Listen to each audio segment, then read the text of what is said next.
Assalamualaikum warahmatullahi wabarakatuh. Saya Anissa Nur Hamidah, NIM 1916030010, akan mempresentasikan bisnis plan saya, yaitu onion stick. Latar belakang. Cemilan atau snack adalah makanan ringan yang dikonsumsi di antara waktu makan utama. Makanan ringan atau lebih dikenal sebagai snack food adalah kata benda yang memiliki arti makanan yang dikonsumsi di antara waktu makan utama, menurut Kamus Webster ke-9 pada tahun 1985. Sama halnya dengan kue bawang. Kue bawang adalah cemilan yang terbuat dari tepung terigu, di mana tepung tersebut akan diproses dan dicampurkan dengan bawang dan bahan lainnya, sehingga terciptalah suatu rasa yang enak, gurih, dan renyah. Alasan saya memilih kue bawang sebagai usaha adalah karena saya melihat banyak anak-anak, remaja sampai dewasa yang suka makan snack atau ngemil, dan apalagi pada saat pandemi COVID-19 ini, masyarakat banyak yang di rumah saja, jadi supaya mereka tidak bosan, maka mereka bisa ngemil dengan kue bawang. Data pribadi. Nama Anissa Nur Hamidah, tempat tanggal lahir Padang 30 Januari 2001, jenis kelamin perempuan, alamat Jalan Ilmu, RT 01, RW 8, Sungai Bange, Kelurahan Balai Gadang, Kecamatan Koto Tengah, Kota Padang, Sumatera Barat. Agama Islam, pekerjaan mahasiswa, nomor HP 089659900116. Email anissanurhamidah30@gmail.com. Data usaha. Nama usaha kue bawang, bidang usaha makanan, nama produk onion stick, alamat Jalan Ilmu, RT 01, RW 8, Sungai Bange, Kelurahan Balai Gadang, Kecamatan Koto Tengah, Kota Padang, Sumatera Barat. Yang selanjutnya yaitu tujuan. Yang pertama yaitu mendapatkan laba atau keuntungan. Yang kedua, memperkenalkan cita rasa kue bawang ini ke seluruh masyarakat yang ada di Indonesia. Selanjutnya yaitu pasar dan strategi pemasaran. Yang pertama, target pasar.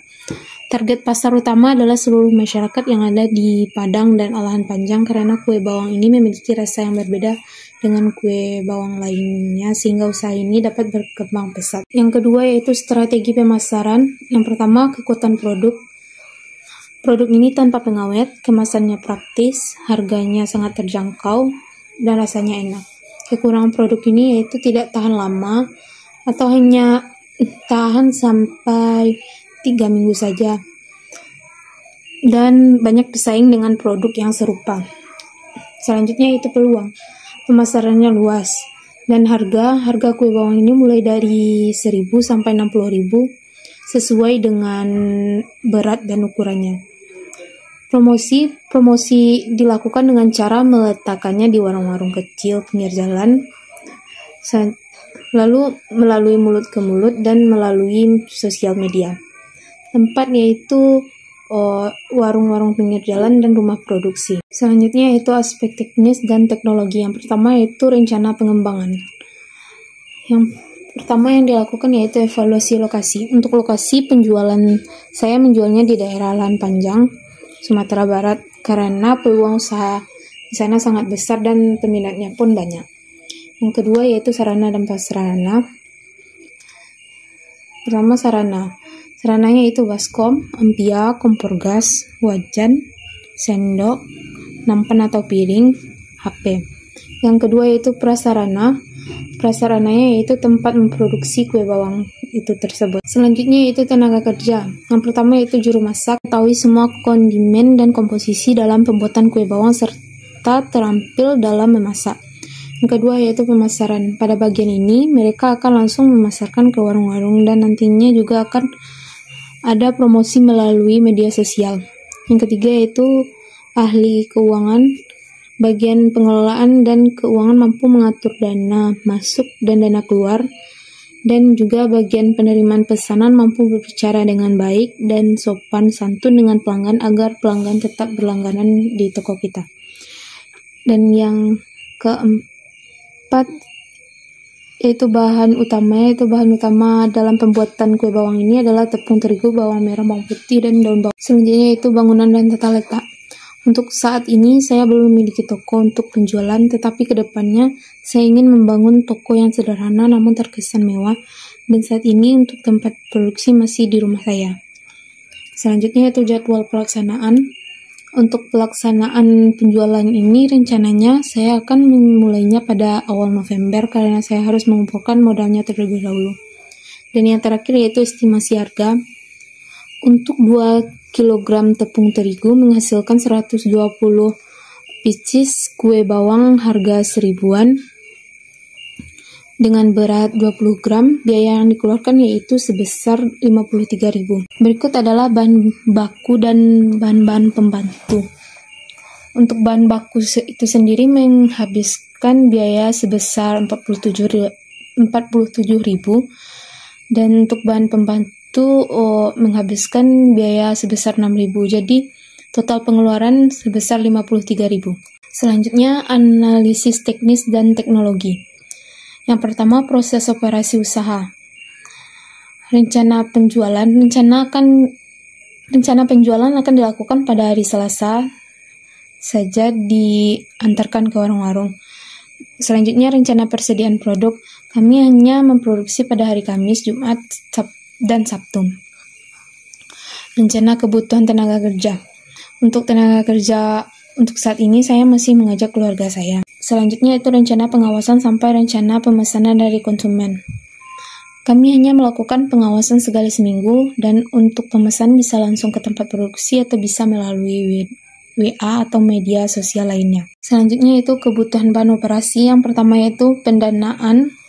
Pendanaan untuk usaha saya ini menggunakan uang jajan saya yang saya kumpulkan. Yang kedua yaitu pengawasan. Pengawasan akan saya lakukan sebaik mungkin agar orang lain tidak mengetahui resep rahasia yang kami gunakan. Dan yang terakhir yaitu kegiatan pemasaran. Kegiatan pemasaran dilakukan dengan cara mengantarkannya ke warung-warung dan juga via online. Selanjutnya yaitu kegiatan perawatan teknologi. Untuk perawatan teknologi pastinya kami akan membersihkan ampia setiap kali digunakan dan mencuci peralatan yang lainnya. Selanjutnya yaitu aspek manajemen dan organisasi. Pertama yaitu visi dan misi. Visi yaitu menjadikan kue bawang ini sebagai cemilan yang disukai banyak kalangan. Dan misi yaitu yang pertama menghasilkan kue bawang yang enak dan tanpa pengawet.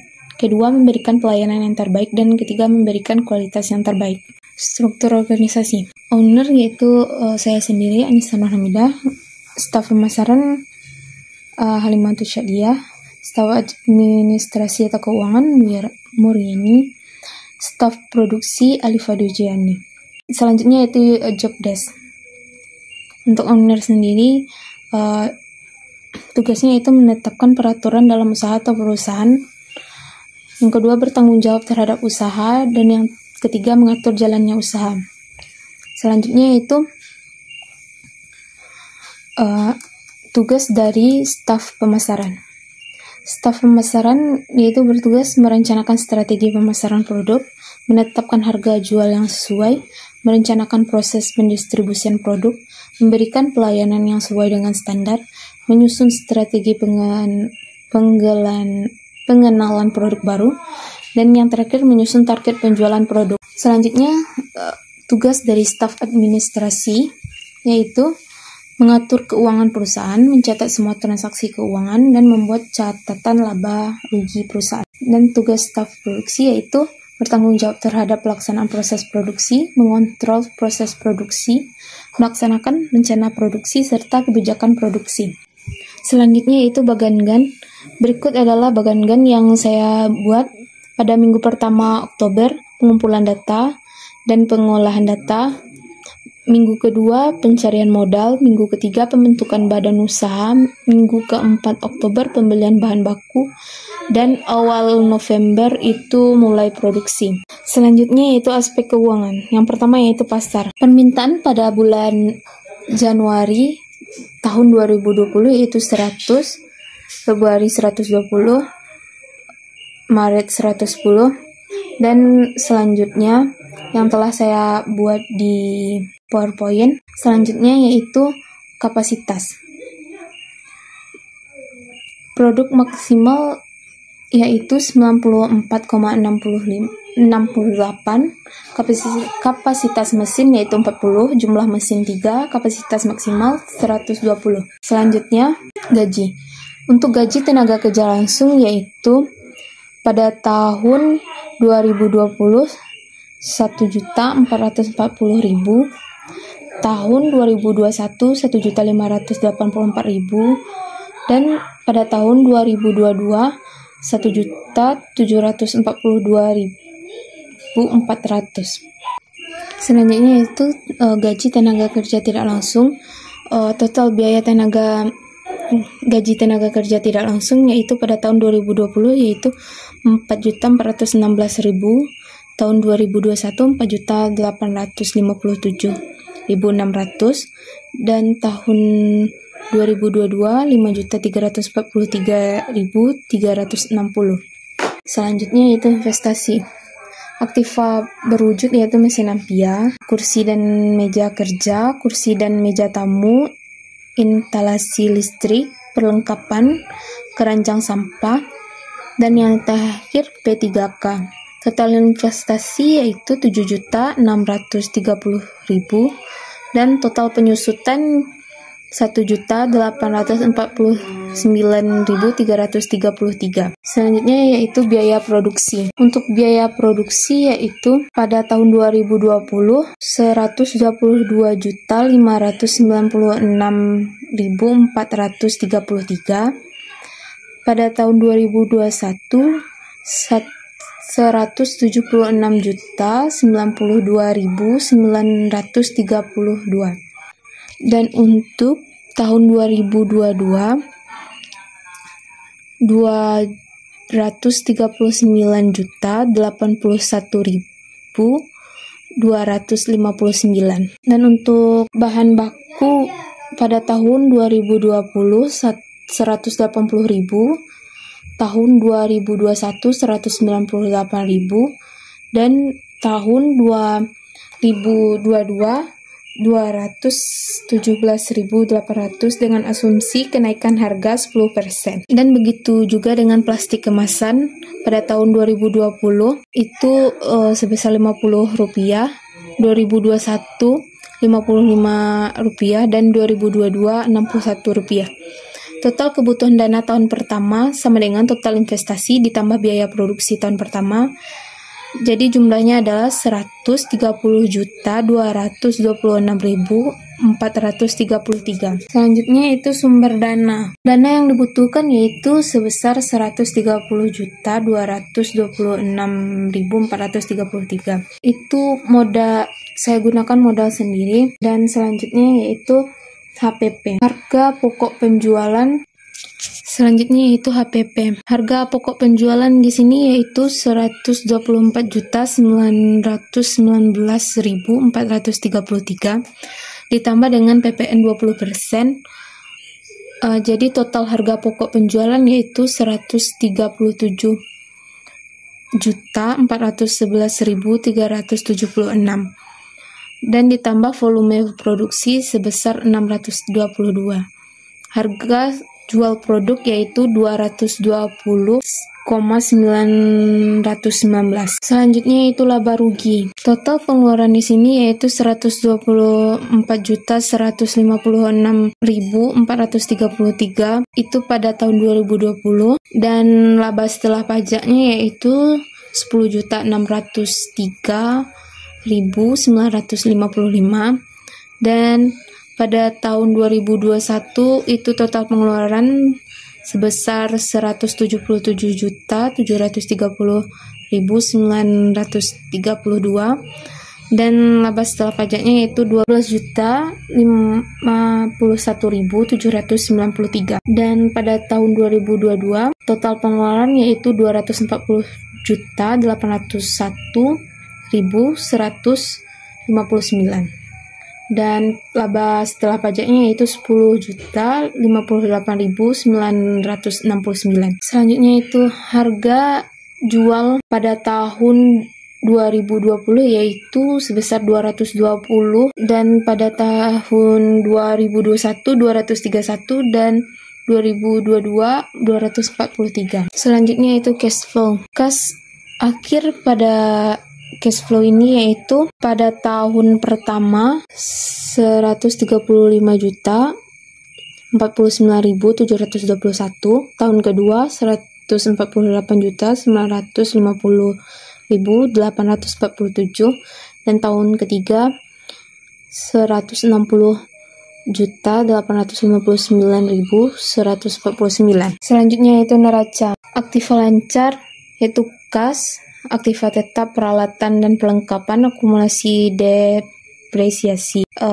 Untuk tahun 2020 yaitu total dari aktiva yaitu 140.830.388, dan pada tahun 2021 152.882.180, dan pada tahun 2022 162.941.149, dan total pasiva pada tahun 2020 yaitu 140.830.388, dan tahun 2021 152.882.180, dan tahun 2022 yaitu 162.941.149. Selanjutnya yaitu BEP.